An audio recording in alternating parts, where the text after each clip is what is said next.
আইন উপদেষ্টা বলছেন ৩ দিনের মধ্যে কোনো কারণে শপথ পড়ানো না গেলে সিইসি পড়াতে পারবেন।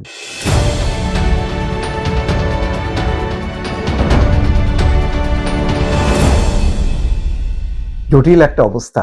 দেখেন যে নবনির্বাচিত এমপিরা কিভাবে শপথ পড়াবেন, এটা একটা জটিল প্রক্রিয়ার মধ্য দিয়ে যাচ্ছে। বলা হচ্ছে যে প্রধান উপদেষ্টার পরামর্শক্রমে রাষ্ট্রপতি যে কোনো ব্যক্তিকে শপথ পড়াতে পারবেন এবং ৩ দিনের মধ্যে যদি কোনো কারণে সেই ব্যক্তি শপথ পড়াতে না পারেন তাহলে কি হবে, নির্বাচন কমিশনার সিইসি নিজেই শপথ পড়াবেন।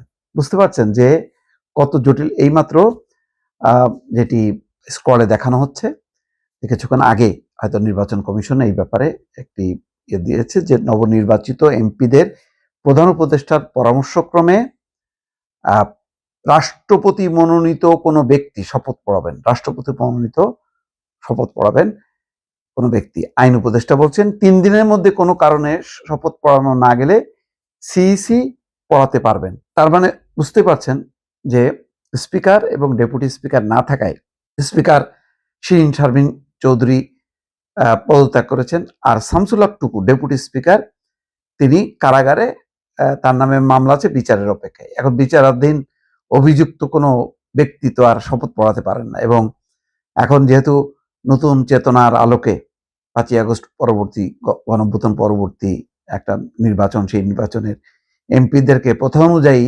স্পিকার বা ডেপুটি স্পিকার পড়াবেন, এটা গ্রহণযোগ্য হবে না। সেই কারণেই একটা পথ বের করা হয়েছে। এখন সেগুলি কতটুকু আইনসম্মত কি আইনসম্মত না সেটা নিয়ে বিতর্ক করা যায়, তবে এগুলি কোনো মেজর বিষয় না। যেখানে গণঅভ্যুত্থানে পুরো দেশ উল্টায় গেছে, সরকার উল্টায় গেছে, পালায় গেছে, সেটার যখন সমাধান হয়েছে, তো নতুন নির্বাচিত এমপিরা শপথ নেওয়া কিভাবে নেবেন, কিভাবে পার্লামেন্টে যাবেন, সেটা বড় কথা না। আমরা একটা নিশ্চয়ই ভিন্ন ধরনের পার্লামেন্ট দেখব।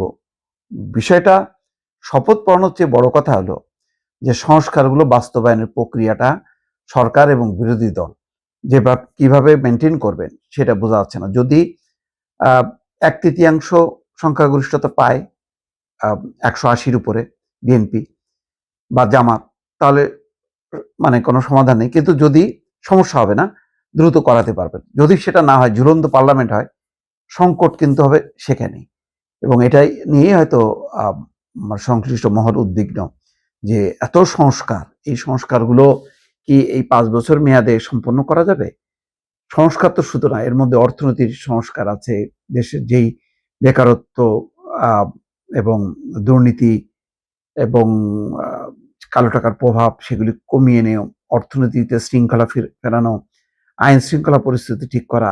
এটা সংসদ যদি একেবারে সরকার বিরোধী, এটা যেমন বলা হচ্ছে জাতীয় সরকার গঠন করার কথা, সেটা মাথায় না রেখে সংসদ সদস্যরা মানে পুরো সংসদ যদি ঐক্যবদ্ধ থাকে তাহলে অনেক সমস্যা দ্রুত সমাধান হবে। তা নাহলে কিন্তু ওই শপথ পড়ানো যেভাবেই হোক না কেন, বলে না নাম যাই হোক না কেন, কামটা হচ্ছে আসল। হ্যাঁ, তো সেই কাজটা হলো এখন সামনে বড় চ্যালেঞ্জ। এগুলি কিভাবে মোকাবেলা করবে রাজনৈতিক দলগুলো, সেটাই এখন বিষয়। দর্শক।